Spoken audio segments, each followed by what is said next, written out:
Hi കുട്ടീസ്, ഇന്ന് നമ്മൾ അമ്പലപ്പുഴ ശ്രീകൃഷ്ണസ്വാമി ക്ഷേത്രത്തിലേക്ക് വന്നിരിക്കുവാണ്. ഒത്തിരി നാളത്തെ ആഗ്രഹമാണ് കേട്ടോ അമ്പലത്തിൽ വരണമെന്നുള്ളത്. ഇന്ന് പ്രതീക്ഷിക്കാതെ വരാൻ പറ്റിയതാണ്. ഹരിചാൻ്റെ ഒരു ഫ്രണ്ടിൻ്റെ കല്യാണം ഉണ്ട് കായംകുളത്ത്. അപ്പോൾ അവിടെ പോകാനായിട്ട് നമ്മൾ ഇറങ്ങിയതാണ്. രാവിലെ ഇറങ്ങിയത് കൊണ്ട് തന്നെ സമയം ഒത്തിരി ഉണ്ടായിരുന്നേ. അപ്പോൾ ഞങ്ങൾ വിചാരിച്ചു മണ്ണാറശാലയിലും അമ്പലപ്പുഴയിലും കൂടെ കയറിയിട്ട് പോവാമെന്ന്. അങ്ങനെ വന്നതാണ് കേട്ടോ. നമ്മൾ ആദ്യമായിട്ടാണ് ഈ അമ്പലത്തിൽ വരുന്നത്. അമ്പലപ്പുഴ പാൽപ്പായസം എന്നൊക്കെ കേട്ടിട്ടുള്ളതല്ലാതെ നമ്മൾ ഇതുവരെ വന്നിട്ടൊന്നുമില്ല. അപ്പോൾ നമുക്ക് എവിടെയാണ് തൊഴേണ്ടത് എന്നൊന്നും അറിയത്തില്ല. നമ്മളിങ്ങനെ കയറിക്കൊണ്ടിരിക്കുവാണ്. ഫസ്റ്റ് ഇങ്ങോട്ട് വരുമ്പോൾ തന്നെ ഇവിടെ ഒരു വലിയ ആൽമരം ഉണ്ടേ. അതൊക്കെ കണ്ടു കഴിഞ്ഞ് നമ്മളിങ്ങോട്ട് വരുമ്പോഴത്തേക്ക് ഒരു പശു അവിടെ കിടപ്പുണ്ടായിരുന്നു. ജാനിക്കുട്ടിക്കാണെങ്കിൽ പശുവിനെ കണ്ടു കഴിഞ്ഞ് ഭയങ്കര ഇഷ്ടമാണ്.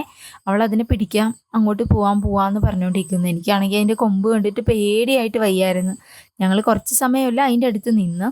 അപ്പോൾ അത് കഴിഞ്ഞപ്പോഴത്തേക്കും ആൾ നോക്കിയപ്പോൾ അവിടെ ഒരു ആനയുടെ പ്രതിമയുണ്ടായിരുന്നു.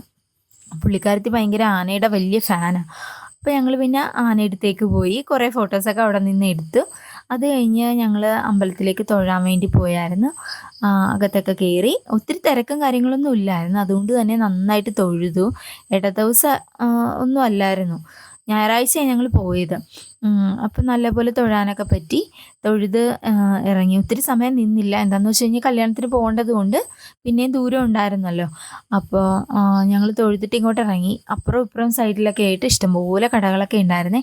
ജാനിക്കാണെങ്കിൽ ഫുള്ള് കളിപ്പാട്ടങ്ങളൊക്കെ കണ്ടിട്ട് അത് വേണം ഇത് വേണം എന്നൊക്കെ പറഞ്ഞ് ഭയങ്കര ബഹളമായിരുന്നു ആൾ.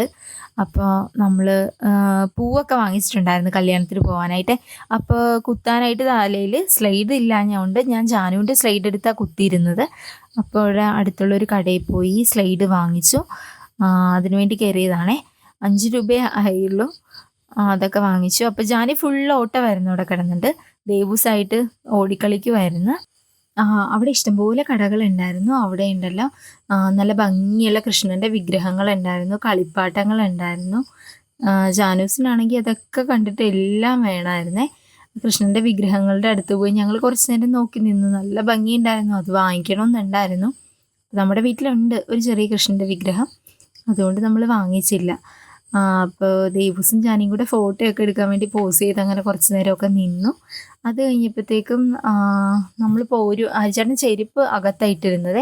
ചെരുപ്പ് എടുക്കാൻ വേണ്ടി ഹരിചേട്ടൻ അകത്തേക്ക് പോയി. ആ സമയത്ത് ഞാനും ദേവും ജാനിയും കൂടി പുറത്തേക്ക് നടന്നു.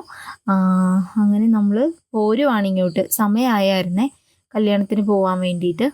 അപ്പോൾ ഞങ്ങൾ രാവിലെ ചായ കുടിച്ചിട്ടാണ് പോകുന്നത്. ദേവൂസ് മാത്രം കഴിച്ചിട്ടുണ്ടായില്ല. അങ്ങനെ ഒരു ചായക്കടയിൽ കയറിയിട്ട് ദേവൂസ് പൂരിയും കിഴങ്ങേറിയും കൂടെ വാങ്ങിച്ചു. ഞാൻ കഴിച്ചിട്ട് ചായ മാത്രമേ വാങ്ങിച്ചിട്ടുണ്ടായുള്ളൂ. ഞങ്ങൾ ചായ കുടിച്ചു, അവനത് കഴിച്ചു. ജാനൂസിനാണെങ്കിൽ ചായ ഭയങ്കര ഇഷ്ടമാണ്. അവൾ ഞങ്ങളുടെ അടുത്ത് നിന്ന് ചായ വാങ്ങിച്ച് കുടിച്ചുകൊണ്ടിരിക്കുമായിരുന്നു. പുള്ളിക്കാരത്തേക്ക് പൂരിയൊന്നും ഇഷ്ടമല്ല. ആൾക്ക് കുറുക്ക് കൊണ്ടുപോയിട്ടുണ്ടായിരുന്നു. അപ്പോൾ അത് വണ്ടിയിലിരുന്ന് തന്നെ കൊടുത്തായിരുന്നു. അപ്പോൾ പിന്നെ ചായ മാത്രമേ ആൾ കുടിച്ചുള്ളൂ. ഊതി കുടിച്ചുകൊണ്ടിരിക്കുക. അപ്പോൾ ഇത്രേ ഉള്ളൂ. Tata bye bye, see U.